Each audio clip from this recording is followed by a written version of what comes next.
টিপু মোৰ চাইকেলখন বহুত লেতেৰা হৈছে, চাফা কৰি আছো ৰবা। হ'ব দিয়া মই যাওঁ। Bye bye.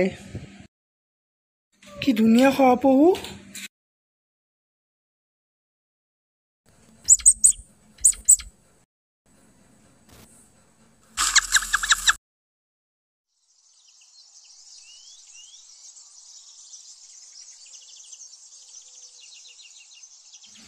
মই ক'ত আহিলো? এখন দেখোন অৰণ্য। মোৰ বহুত ভয় লাগিছে। মই ঘৰলৈ যাম, মোৰ ঘৰলৈ যাম।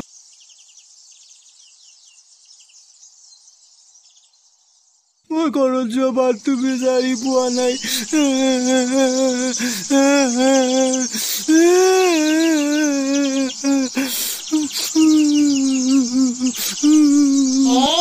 সৰু ল'ৰা কোনে মাতিলে মোক? ধনেশ পক্ষী। কিয় উচকি আছা? মই ঘৰত যোৱা বাটটো বিচাৰি পোৱা নাই।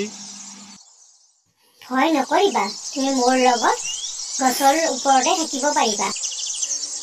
মোৰ লগত ফেঁচা, হালগিলা,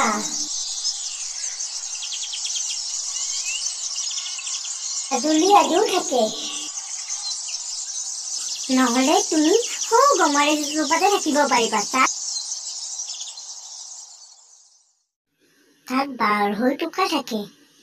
আমি তোমাক মৰমেৰে ফল মূল খাবলৈ দিম। মই গছত উঠিব নোৱাৰো।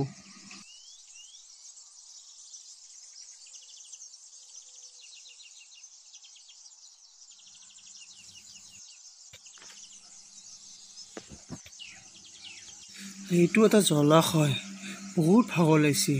ইয়াতে বহু ৰবা। ৰাম,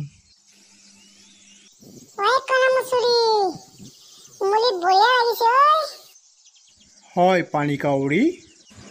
শৰালী, তুমি কি কৰি আছা? অলপ উমলি যাম বুলি আছো ৰবা। বাবা হৰিণা। তুমি আমন জীৱন কৈ কিয় বহি আছা? মই ঘৰলৈ যোৱা বাটটো হেৰালো।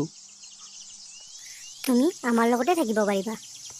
ইয়াত কেটেলা পহু, গাহৰি, সুগৰি পহু, শহাপহু আদি বহু প্ৰাণী আছে।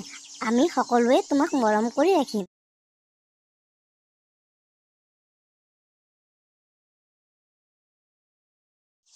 বলভদ্ৰ ককা, তুমি ইয়ালৈ কিয় আহিছা? জানা আজি মোৰ লগত কি হ'ল? কি হ'ল? কওঁ ৰবা।